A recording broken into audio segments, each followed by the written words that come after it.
Hey everybody, welcome back to another episode of the Quadcast. We're talking about bodyweight training versus lifting weights in particular today, and where you should focus, where your focus should be. I might speed through this a little fast because I have a client session coming up. So fast, but hopefully still informative. All right, about me. My name is John Brown, owner and founder of Empirical Fitness, located in Austin, Texas. These are the different ways you can proceed to follow me, contact me, and or reach out to me, and or learn more fitness related content and things of that nature. So, what is bodyweight training? Bodyweight training kind of is what it sounds like. It's using your body weight to train. And now, obviously, there are really good benefits to bodyweight training that I'm kind of going to go over in this presentation, but I'm also going to go over some detriments. Some bodyweight training requires some equipment, even if you're using your own body weight. So, for example, the bodyweight squat, requires no additional equipment. You essentially just need to have your body, and you need the ability to squat. However, like pulling motions often require a piece of equipment. So, TRX rings, a pull-up bar, other rings, some kind of pull-down machine. Um, Pushing usually does not require a piece of equipment, so like your push-up, your handstand push-up, so on and so forth. But to be able to pull, you often require another piece of equipment unless you have access to some kind of, playground, park, or thing of that nature that would allow you to train the body weight in particular, using your using those systems. Boom. Next, so these are examples of bodyweight exercises. So like your plank, your dip, your muscle up, push-ups. I don't recommend bench dips, but obviously those. You can actually train some pretty good ways of explosive power using your body weight, kind of like the box jump or death drop jump. Lunges, hollow bodies, sit-throughs, squats, we already talked about that, and of course sit-ups.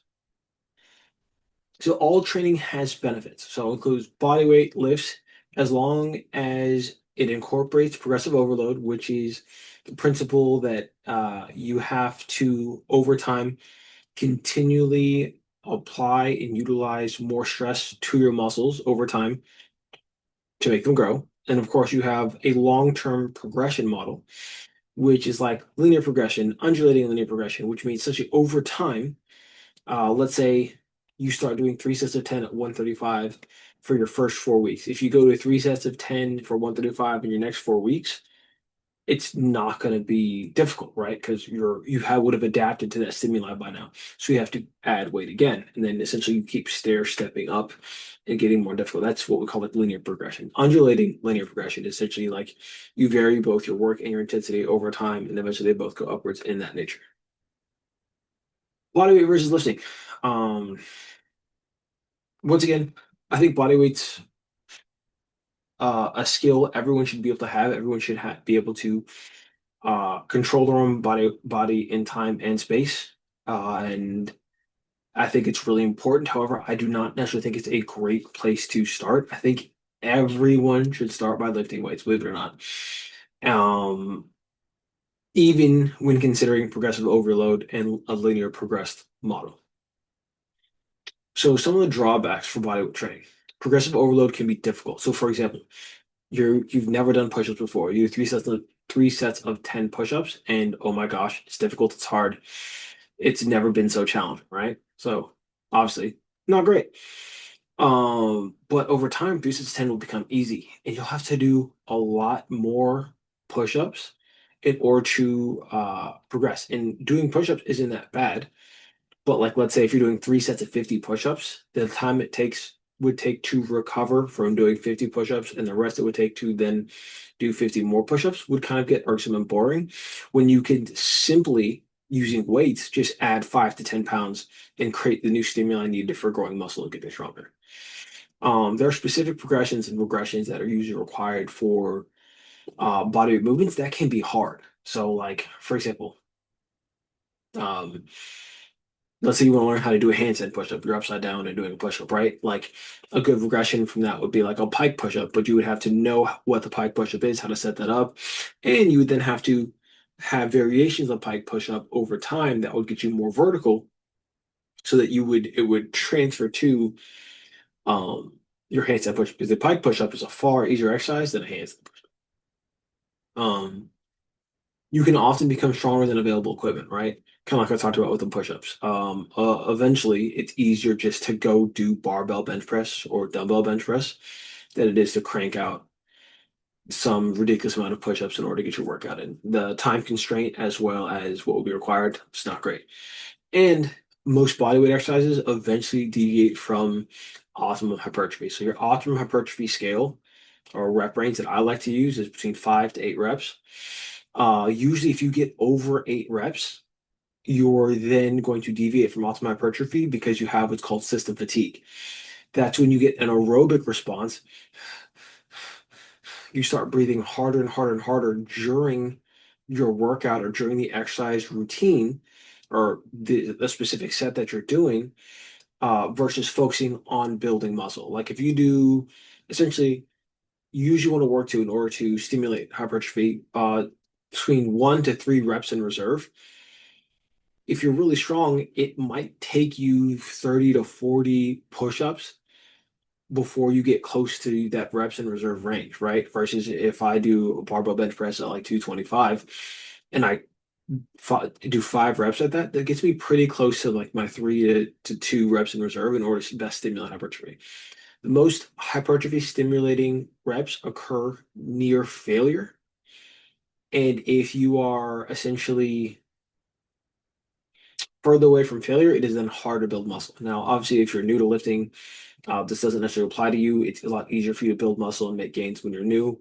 But for those who are avid or people who are used to lifting very frequently and very intensely, it's gonna it's far from optimum since you're doing this. So you can become stronger than available equipment. So for example, another way, like let's say if you're doing like TRX rows, 3 sets of 10 at TRX row being at this angle might be doable. Eventually you have to go from the floor and that will become super doable, right? So then what do you do now? How do you make yourself more difficult? Most times, in order to increase intensity or difficulty, like you just add weight. So what, like we're gonna wear a weight vest and do this? At that point, why not just grab a barbell or heavier dumbbells? Lifting weights. Um, it's easier to increase intensity because you can just add more load. You can supplement body weight training. So, for example, let's say if you're wanting to learn to do a handstand push-up, you can do heavy seated dumbbell strict press in order to grow the muscles on your shoulder. Because if you're sitting with a back for support while doing your dumbbell strict press, that is the most stable you'll be during the pressing motion, and thus easier to build muscle or optimally build muscle. Progressive overload is definitely made easy because once again, it's just simple to slap on 5 to 10 pounds on each side, have heavier load, easier to go up. Progress tracking is made easy because if you do 135 next week and you add fives to each side, that's 145 for the week after that, made easy. So you just go off of weight. However, if you're doing sets close to or at failure, you have to make sure that you're counting all the reps that you did that got you close to failure, and then do essentially do that again and make sure you're getting either close to or further or close to or higher reps from that. In my opinion, a lot more work. Um, so I once again will just prefer lifting and supplementing with some body weight exercise and variations because, like I said, it is good to master and be able to wield your body in certain positions, have strength there, so on and so forth. Um, Axial loading increases bone density. Axial loading essentially means like loading of your spine, loading of like your entire like system. And a lot of bodyweight training doesn't necessarily do that. So axial loading, good. The front squat, because it's on your shoulders, pressing on your collarbones, fighting up against it. It's an axial loading exercise. That stimulates a lot of bone density. Very important for women as age or any population, but especially for women because most women usually end up avoiding and or not lifting weights. So yeah, highly recommend lifting. So my perspective on bodyweight training should be mixed in with any program. For me, because I'm heavier, I'm like I would go between like 220 and 223. Um, Lat pull downs, I could probably do a set of 8.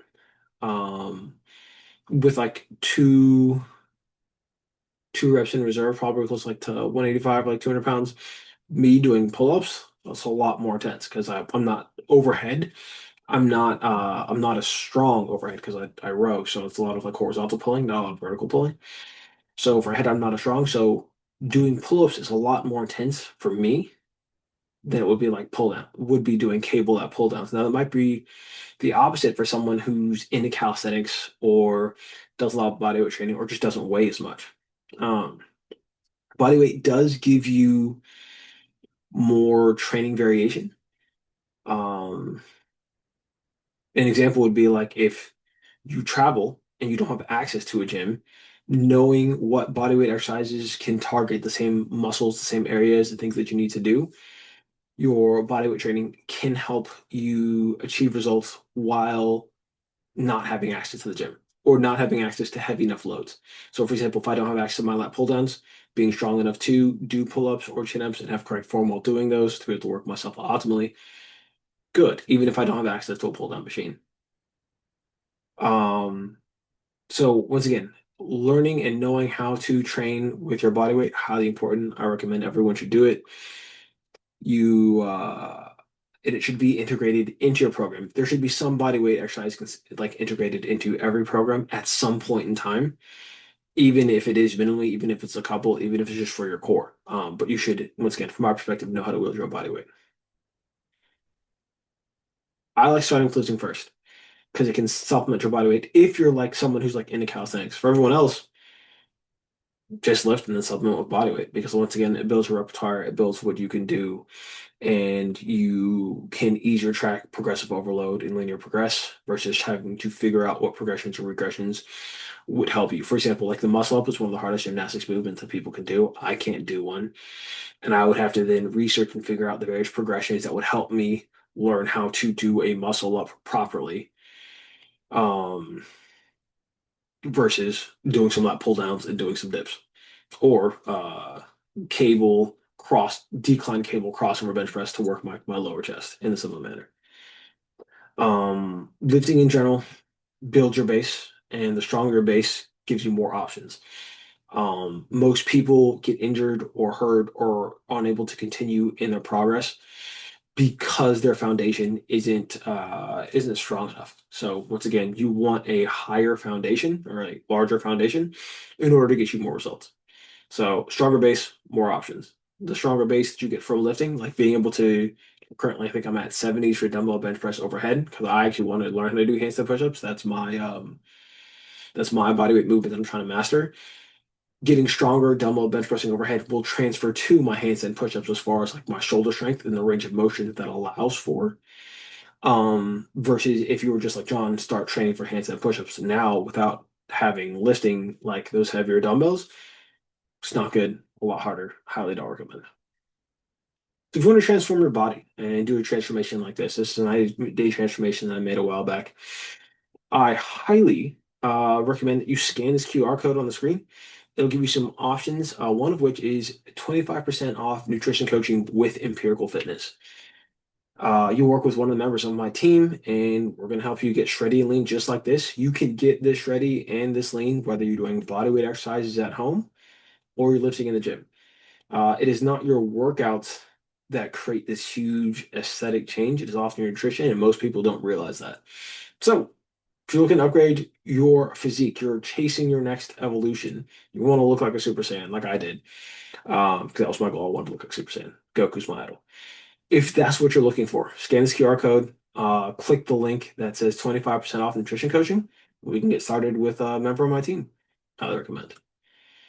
The end, guys. I hope you enjoy this presentation. Obviously, if you haven't yet, please like and subscribe, comment, do all things. I'm really trying to not necessarily blow this podcast up, but I would like my goal is to get hopefully 1,000 YouTube subscribers by the end of the year. I'm working on it. I've got like 28 this. I've got 28 this year, so hopefully I get more. So once again, if you're new to this channel or new to my podcast, this is the Quadcast, and I really hope that you enjoyed it, and I hope to see you on the next episode.